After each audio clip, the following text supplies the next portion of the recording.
with all my heart. He embraced the cross. We know that. And even though Hebrews 12:2 says that he looked through the pain of the cross to the joy, because doing his Father's will. This is what he lived for, to do the Father's will, and this was the Father's will. And he looked through the cross and saw the joy at the end. When he's with his Father again, sitting at his right hand.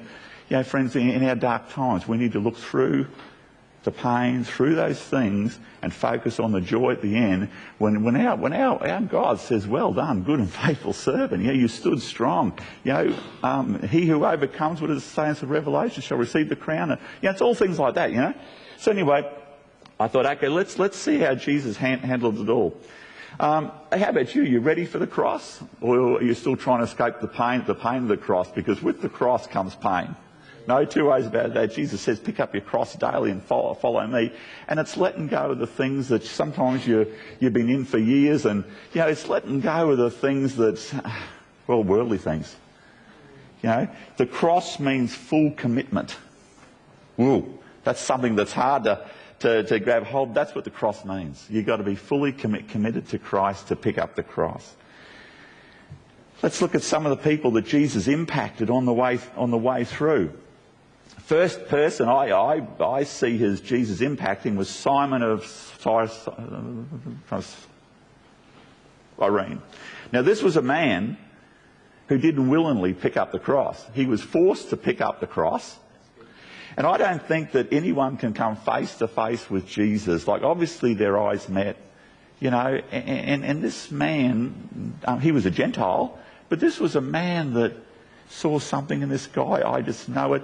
And he was probably staggered how Jesus, every time he stumbled, we embrace the cross. No one's going to take this off me. And he was ordered to carry the cross. And, you could not help but be touched by this man.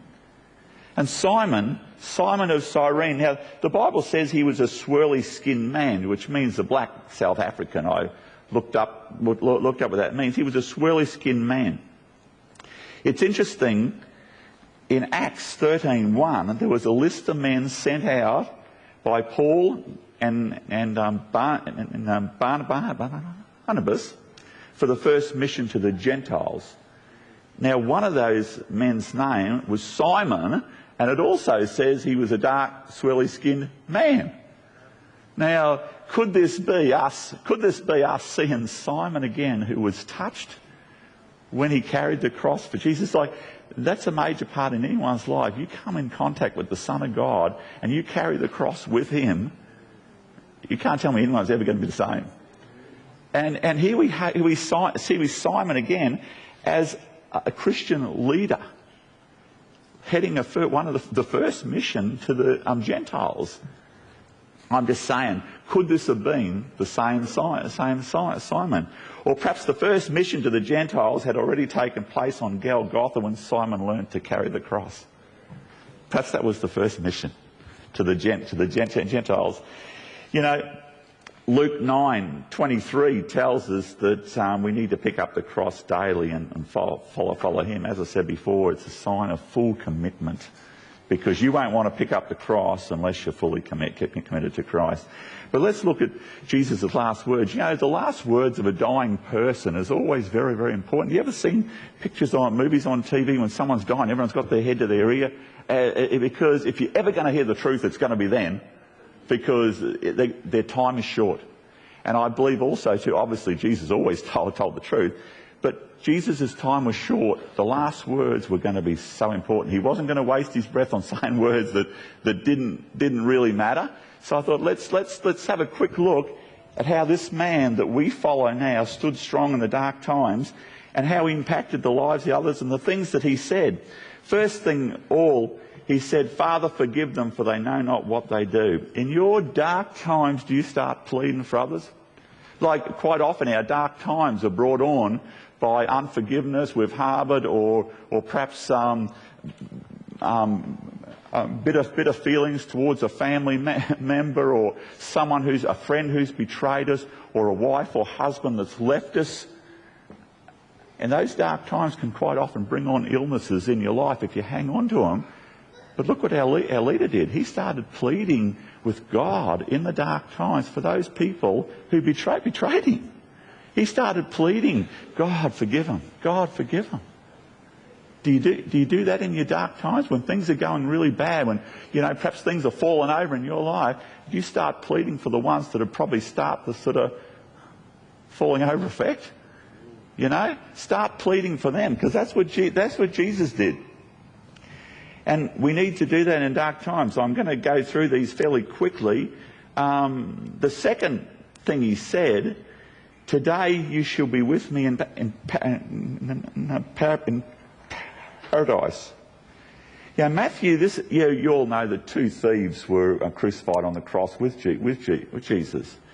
Now, it's interesting, when you do a bit of a study on that, Matthew 27:44 says both thieves mocked him, hurled insults at him. Both thieves.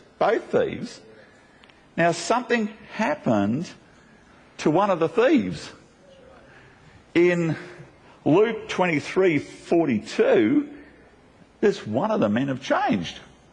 And it says in the Bible, and the other. Now, if you look at the Greek meaning of other, it means of a different type.